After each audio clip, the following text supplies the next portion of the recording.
Hi, it's Stuart Sutton at Acre Plus Homes. Hope you're having a great day so far. We do specialize in homes on an acre or more. I'm about to describe what that means, but we do assist sellers sell small acreage, typically moving back into a subdivision downsizing, sometimes moving to more acreage, and people selling a home in a subdivision, buying a home on acreage. And because of that specialty, we're very familiar with a lot of nuances and factors involving small acreage homes that most agents are not familiar with. Let me take a look at a question I get asked a lot of times, and that is, well, what size lots are there out there? Well, we define those into half acre, acre, 2 to 5, and 5 to 10. And they're not exactly on the nose because, I mean, let's face it, if you want about half an acre and you get 0.43, probably not that big a deal, or 0.67. If you want an acre and you get 0.91 or 1.4, probably not that big a deal.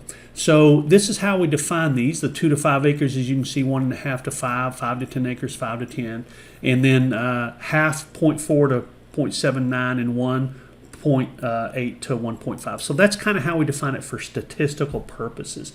And also because these tend to fall into the same categories regarding restrictions, which we'll talk about in just a second.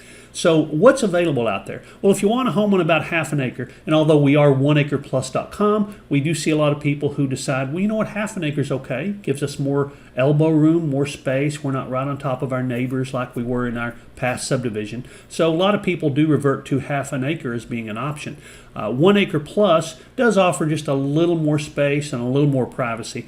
That's the bulk of the homes out there, is an acre, roughly an acre. 2 to 5 acres, you can see the percentage drops quite a bit. So most of the homes available are on a half an acre, and 2 to 5 and 5 to 10, that drops quite a bit. There's not quite as much choice. Where are they? Well, Georgetown has the most of any area around Austin.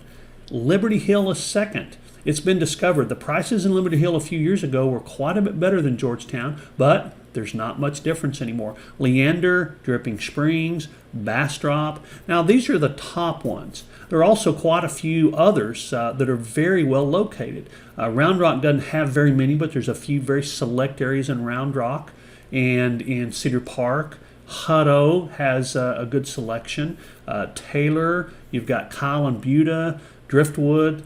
Bottom line is these are just the top ones. We're pretty familiar with where the pockets and the niches and the gems are. So if we can help, let me know. But here's the differences in these lot sizes. A lot of time it has to do with deed restrictions. So the 1 acre lots a lot of times will be in restricted subdivisions.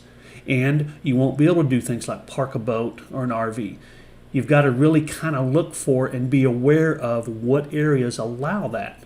So depending on what level of restriction you want, we can certainly help you with that. We have most restrictions for most neighborhoods or are familiar with what you can do there. If you're buying, be absolutely positively aware of what the restrictions are. And if you're selling, always have the restrictions available because those questions will be asked. Can we add a guest house?